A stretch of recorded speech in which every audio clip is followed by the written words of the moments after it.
So we're going to do a couple of approaches here.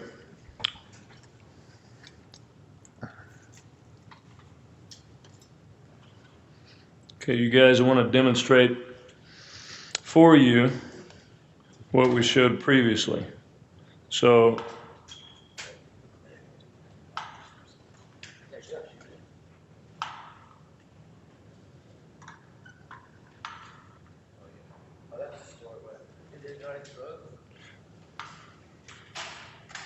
okay, are we on? It did not. Yeah, same. Okay, that's okay. Just give me a picture. That's right, no worries. So let's look down a little bit. Picture. Picture. Okay. All right, you guys, so we're going to do transpedicular approach. Picture here. Good. Centimeter up, 2 centimeters out. We're going to make an incision at this point.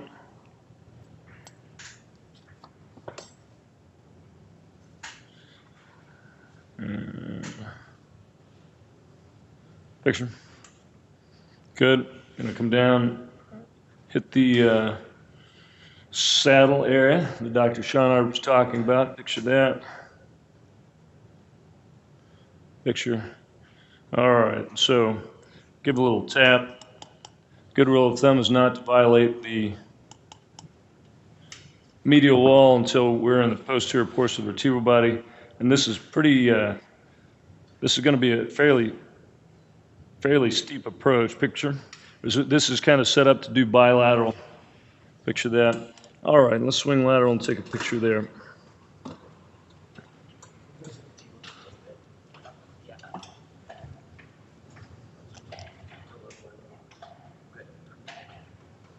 Okay, good. So this is nice. If we want to make any trajectory changes at this point, we still can. So that's a nice vertebral body with a fracture. And keep in mind, this is designed to go bilateral. And now we are in the posterior portion of the vertebral body. I'll turn it up like that. Picture that. So if you want to make any trajectory changes, if we want to do anything here, we might want to direct a little bit more inferiorly. So we pull it back to the posterior portion of the vertebral body. And because the bone is a little bit soft, we can make trajectory changes, picture that, without worrying about fracturing the pedicle. Picture that. Great. And come back around. Regan, can you give me another needle, please? So that's a transpedicular approach. Picture that. Very nice. And let's move down. We're going to do a parapedicular approach from the level below that. Okay. We'll just go down all the way to L3 just to give ourselves some room. Picture. Picture. Okay, good. So the line that goes from ipsilateral superior to contralateral inferior vertebral corner, picture that. This is our starting point. So you remember this from my slides. This is going to be our starting point right there. Save that, put it to the right.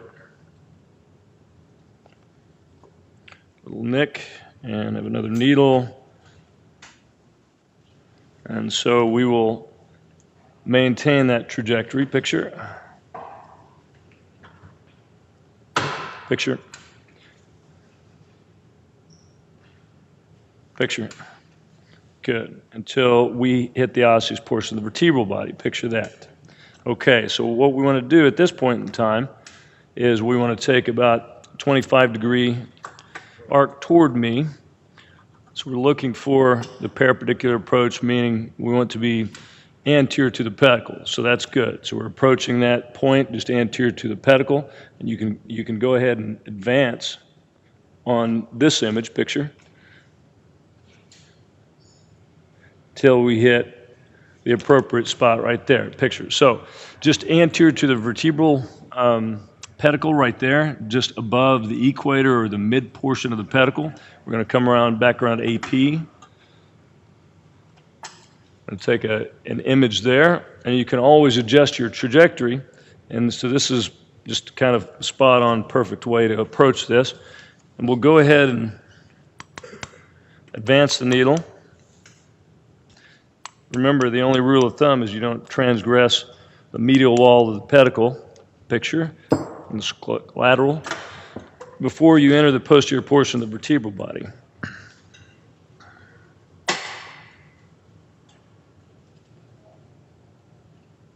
Okay, so that's spot on.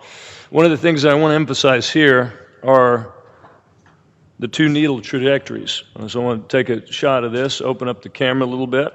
So this is very steep. This is a transpedicular approach. This one is farther out on the line. So this one, the starting point is here. Starting point in the perpendicular is farther out. And you see the obliquity of this needle, how it goes from lateral to medial at a much steeper area. So this needle will be able to hit the center of the vertebral body much more easily than the transpedicular approach. Okay, so we are going to put this needle, one of the things too, picture, is you can also rocker arm this in the perpendicular arm. I'm going to rocker arm a little bit here and adjust your trajectory, because it doesn't go through that 1.5 centimeters of bone that is the pedicle. So you don't have to worry about fracturing the pedicle. You can go ahead and put English on it, rocker arm this, whatever you would like to say. It won't cause any harm, won't cause any problems. Okay, so we're about halfway. I'm going to put it just mid to anterior portion on the lateral view. We're going to come back around and take another AP view. By the way, you're hired after this, so it's very good. So, and that's perfect, right? So halfway across on the AP view, 50% across, and mid to anterior portion on the lateral view, and that's the parapedicular approach. So I'm going to take another needle that Regan is going to look for. Until he finds the other needle, I may take out my transpedicular approach, and what we're going to do is, let's do at that same vertebral body, let's do a modified inferior end plate extrapedicular approach. All right, so that's a pretty good AP right there. Pedicles in the upper half of the vertebral body, spinous processes right in the center. I want to give 45 degrees toward me. And so this is going to demonstrate to you the modified inferior end plate extrapedicular approach. Okay. Picture. Picture. So that's a pretty good start point right there.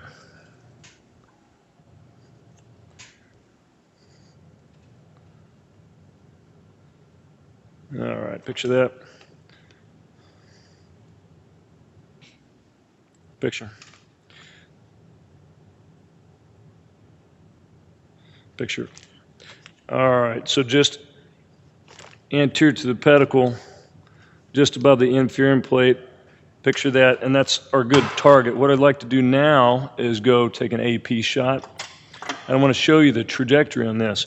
It is a little bit different on the AP than you would suspect sometimes on the oblique view. Good. So we're kind of paralleling the inferior end plate, and you can correct and get whatever obliquity you want to at this point in time. Picture that.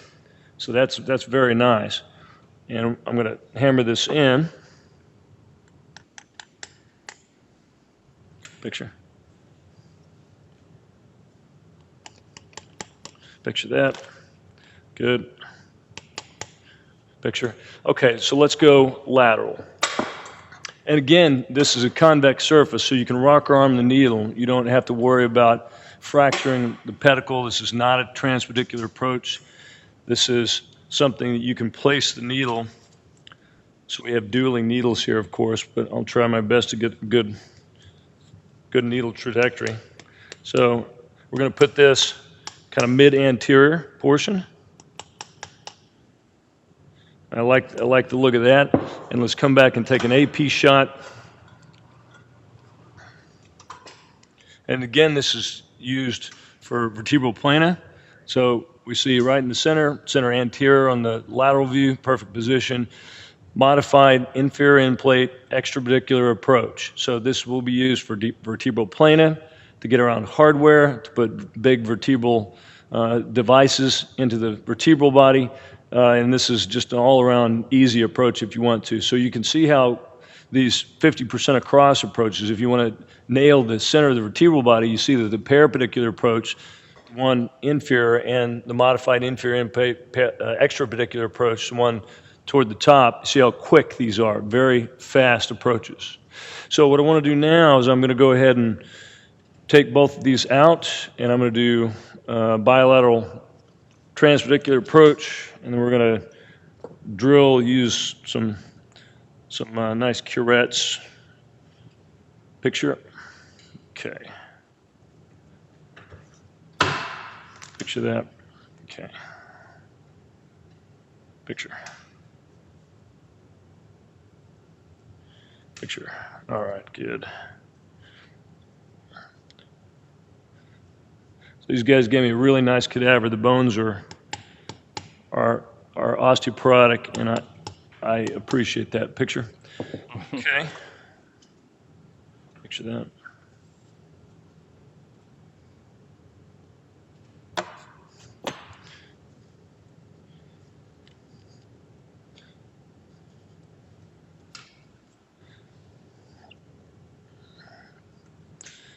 Just a word of caution, when you're doing this, the mallet is the preferred way to put your needle in, as you have much greater control. Don't rely on tactile sensation. The first time you hit a really soft part of bone and you tent the aorta or the IVC in, good, let's take a look lateral, you'll rethink your strategy for putting this in manually with just manual pressure. It really should be done with a mallet. Good. So we're kind of in the same place. We have a little bit different trajectories here. Picture. Good. And so I'll park these things in the posterior portion of the vertebral body. I want to make it look pretty. I want style points in addition to being effective here. So I'm going to demonstrate to you use of a curette. So for those of you who are interested in coding, 22523, 22524, and 25 are codes for kyphoplasty, and that is the definition of a kyphoplasty is vertebral augmentation with mechanical device. And so this will suffice as a mechanical device. Picture that. Picture. All right, so I'm going to give a little lefty-loosey and advance this into the vertebral body picture. And this deploys opposite the handle. Picture.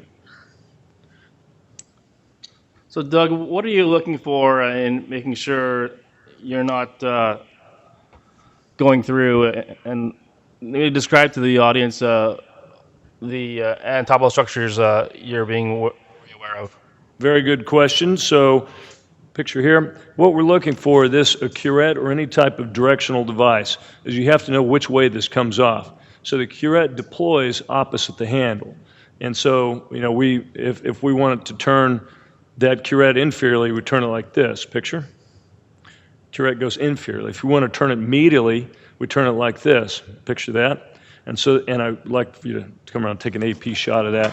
And this is going to show it's medially displaced. Just know which direction it goes. And if you're in a transpedicular approach and you're at each territory, you're in the vertebral body and the lateral segments of this, for example, you would never deploy this laterally, given the fact that you're kind of in the mid portion of the vertebral body. If you deploy this laterally, you'll get out in the paraspinal area and cause cement leakage. And as Dr. Schonard mentioned, it doesn't really matter if it leaks out paraspinally too much. But you never know. You can get into a paravertebral vein. It can cause pulmonary embolism, which happens about between 5 and 23% of the time. So know which direction you're deploying. And I'm going to demonstrate to you guys now a balloon. Do we have a drill too, Regan? Okay, so it's flip back lateral. I'm going to go ahead and drill on the other side and probably just make sure that we have all of our area for the balloons evacuated and free of this cancellous bone. All right, now give me some live. Picture. All right, good. You want to drill between 3 and 5 millimeters from the anterior wall of the vertebral body. The reason you don't want to to do that's okay. The reason you don't want to go further than that is because this is a curved surface, and that anterior border that you're looking at is in midline, and we are not in midline, so you can actually drill past that. If you drill right up to what you picture, if you drill right up to the anterior wall, picture again, you can really be outside the vertebral body picture. So this is about between 3 and 5 millimeters. That's where you want to be, right there. All right, so let's have a balloon.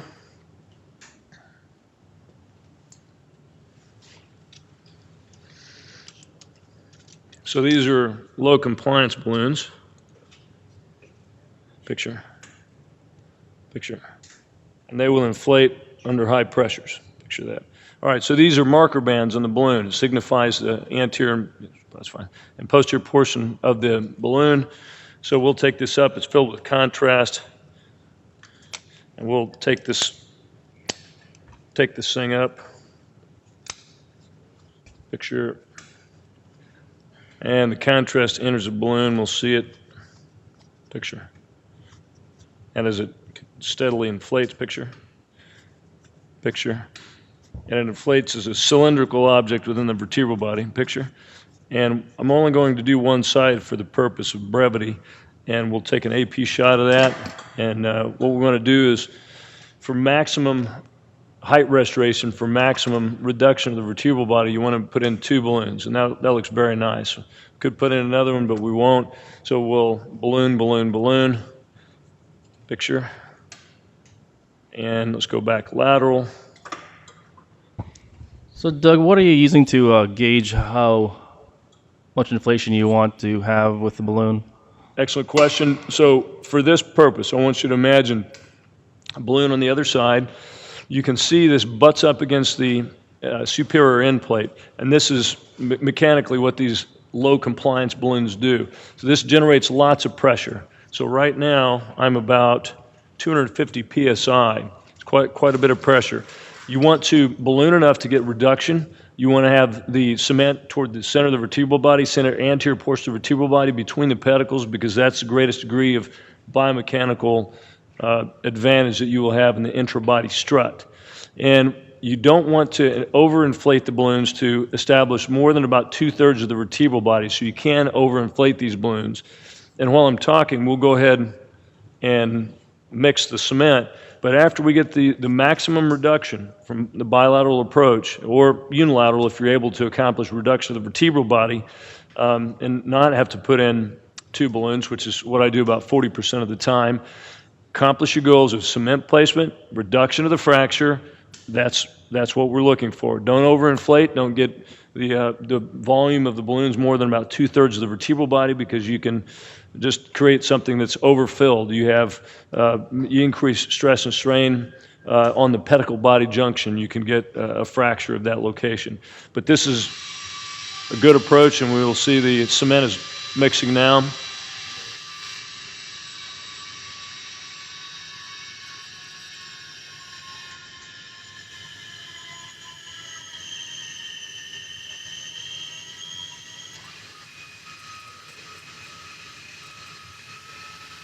One of the things we have to keep in mind about mixing cement is room temperature. So room temperature is critically important. The hotter the room, the faster this cures. And this room temperature, ambient temperature, has a very dramatic effect on cement. Whenever we put cement in, we want to put it in as a viscous toothpaste type consistency. So you can do things to test whether or not it's viscous enough.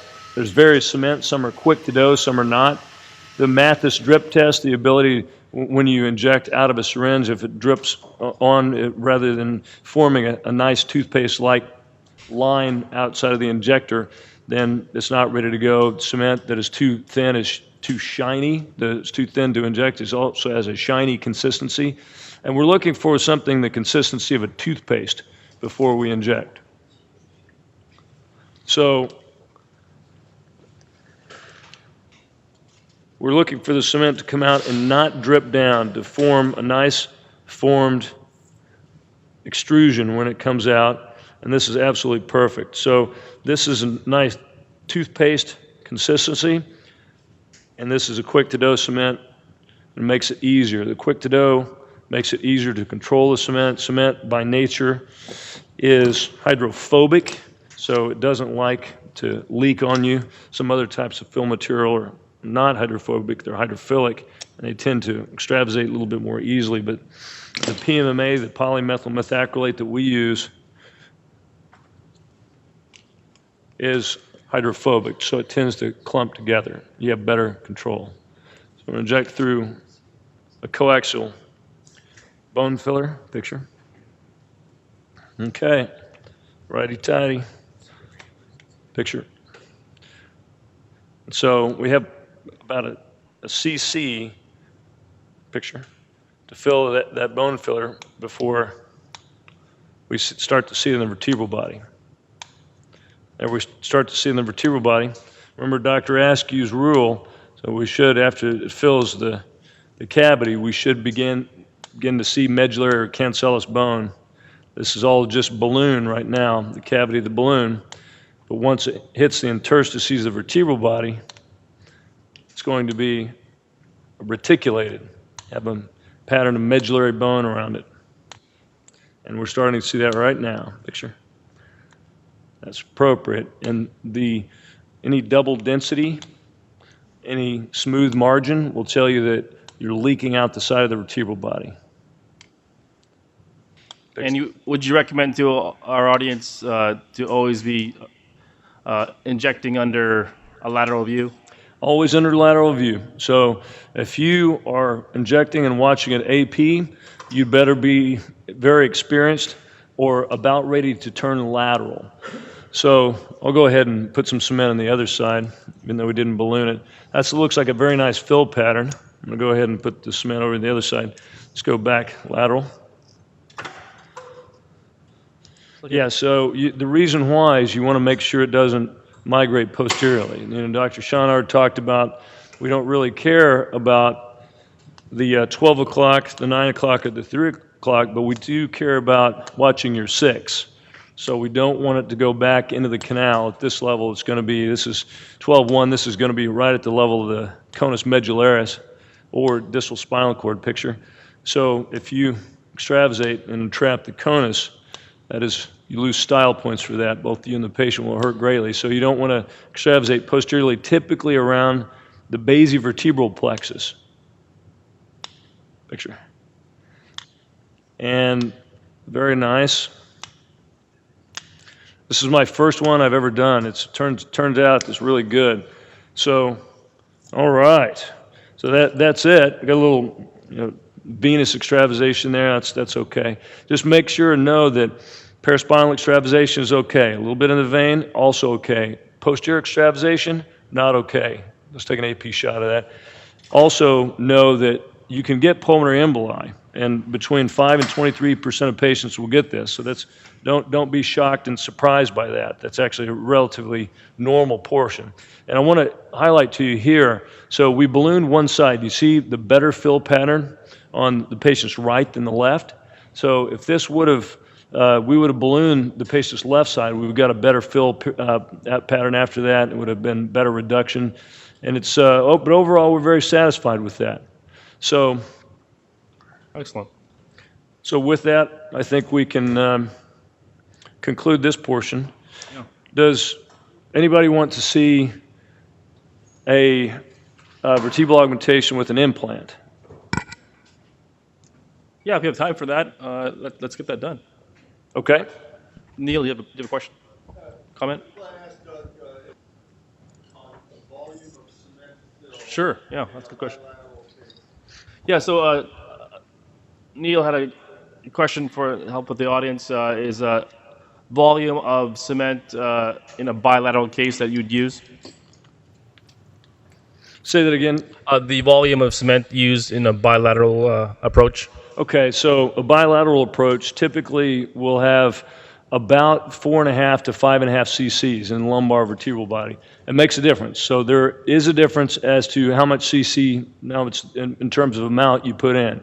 The answer is more. More is better. So the Swiss registry data says that if you put in 4.5 cc's on the average, you do about what it takes in terms of pain reduction. And it's the single modifiable thing that we do that gives rise to pain reduction.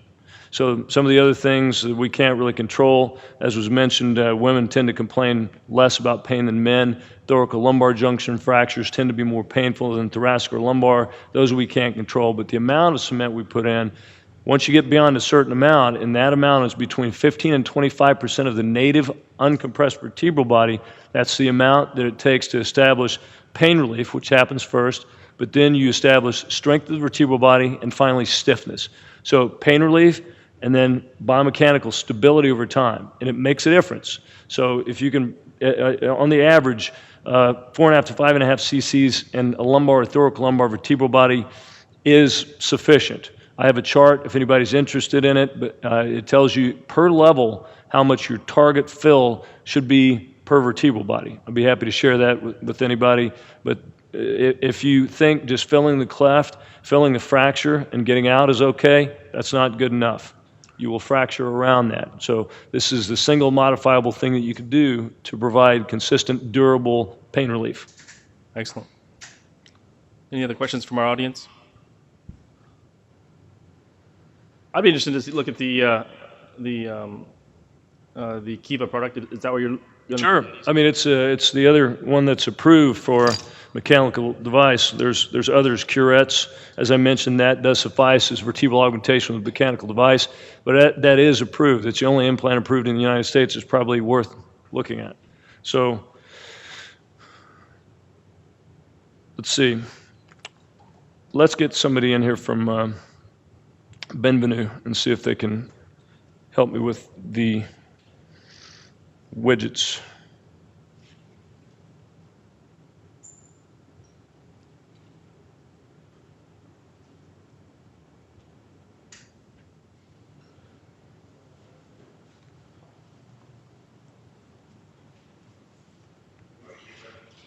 Yeah.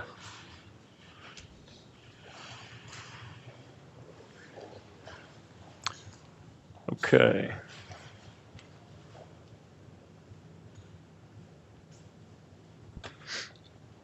Awesome, thank you. Let's go down here. Okay, so yeah, let's just do here. Picture this. All right, so picture. This is a transpedicular approach. So we go in first with a 11 gauge needle.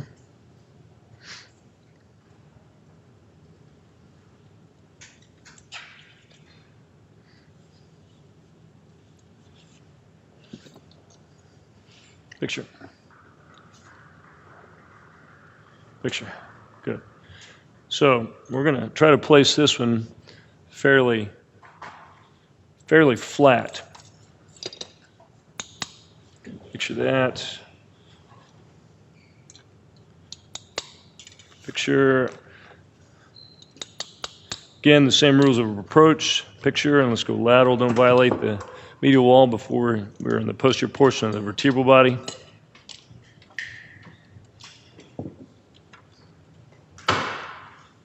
Okay, getting close. Just go back around to AP. So this is a good example. We're not quite there. We're not quite past the posterior wall, and we want to be. We want to be in the posterior wall before we transgress the medial border of the pedicle. Picture. Picture. So we're right at the medial wall. Let's look lateral. And by the amount of distance that we've advanced the needle, we should be well within the posterior border of the vertebral body of L3. So it looks really nice. So we'll take it on just a little bit. We have a K-wire that will switch out the needle from the Jamshidi needle, picture, to a dilating needle. So this needle is tapered, so it's a dilator, and it has fluted edges, so it's also cutting. This is rotates and cuts in addition to dilates. So we'll put this in over the K-wire.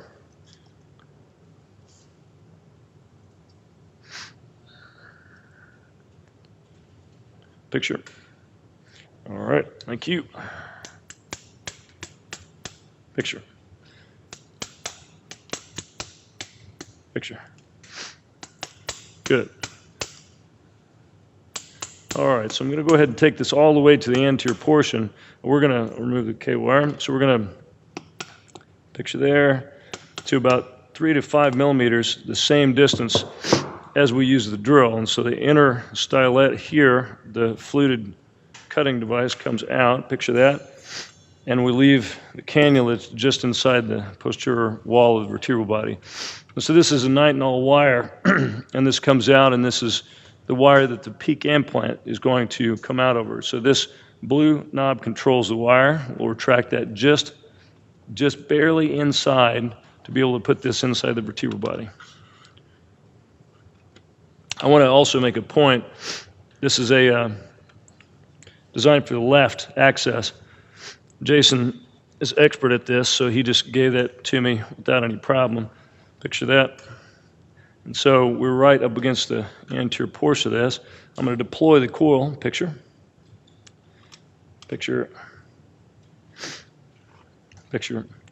And nitinol wire is being deployed pretty easily, which we like. It's a good thing. And so after this few loops are in the vertebral body, I'm going to take an AP shot of this and confirm that we're in the right position. So Kiva left goes through the left pedicle, Kiva right goes to the right side. So this is designed to go inferior from top to bottom. So we're good between the pedicles toward the center of the vertebral body. And let's go back lateral. And now I'm going to deploy the implant. So this is this orange button. This is what's deployed first. And then we rotate forward, and we'll see the implant come out. So, picture.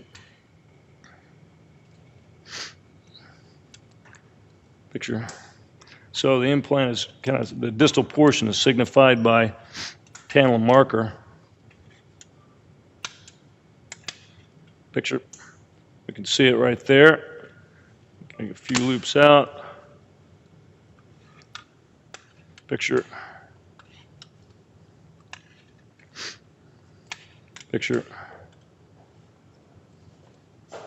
And I'm going to try to put as much of the implant out as I can. Picture.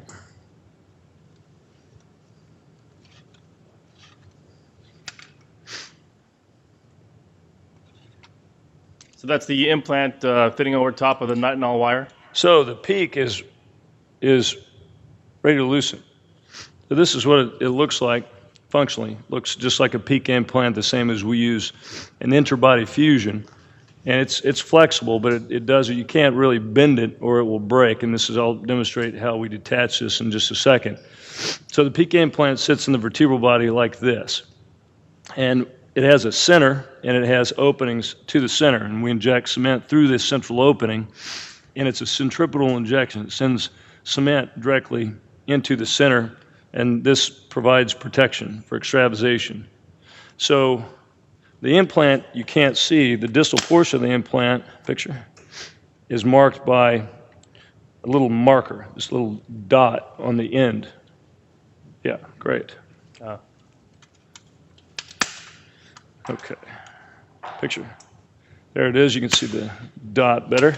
Let's demagnify that. So when we get to the implant, you'll notice it sounds like this. It has a different sound to it. So at this point, the wire comes back. And we have to take the implant pusher back as well. Picture that. So we'll see the nitinol wire coming back in the house.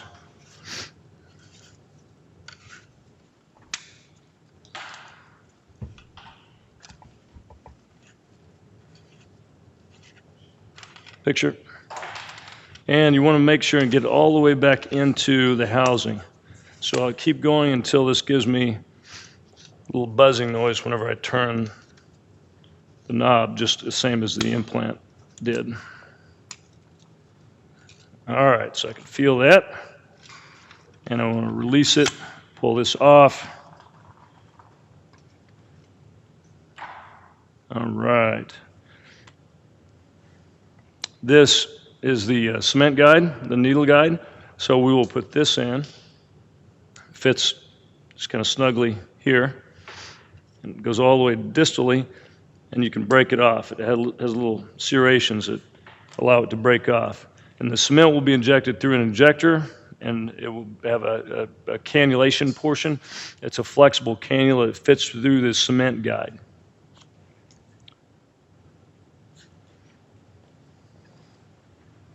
Thank you, Jason.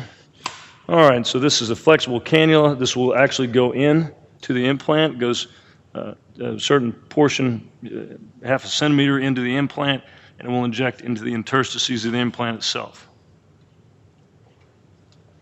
So this goes down, this fits over the top of it like this. Same cement injector, we will righty-tighty and see the cement come out. And this is characteristic fill pattern. It comes out anteriorly, comes out at the top, and then goes to the bottom. And this is not a lot of cement use here. We've got starting to get a little bit of extravasation right there. Let's go around and take a look. AP, we'll stop right there. The implant accounts for a significant portion of the volume necessary to provide stability to the vertebral body. So the Kiva device has a little bit less cement that's necessary to be put in. And so there's just paraspinal extravasation. But we like that's okay. We'll consider that good. And this is far less cement on the average given the results of the CAST trial, the Kiva safety and effectiveness trial. And to be able to detach this, we just rotate it 180 degrees right, 180 degrees left, and the whole thing pulls out. Picture. There we are. So that's a Kiva implant.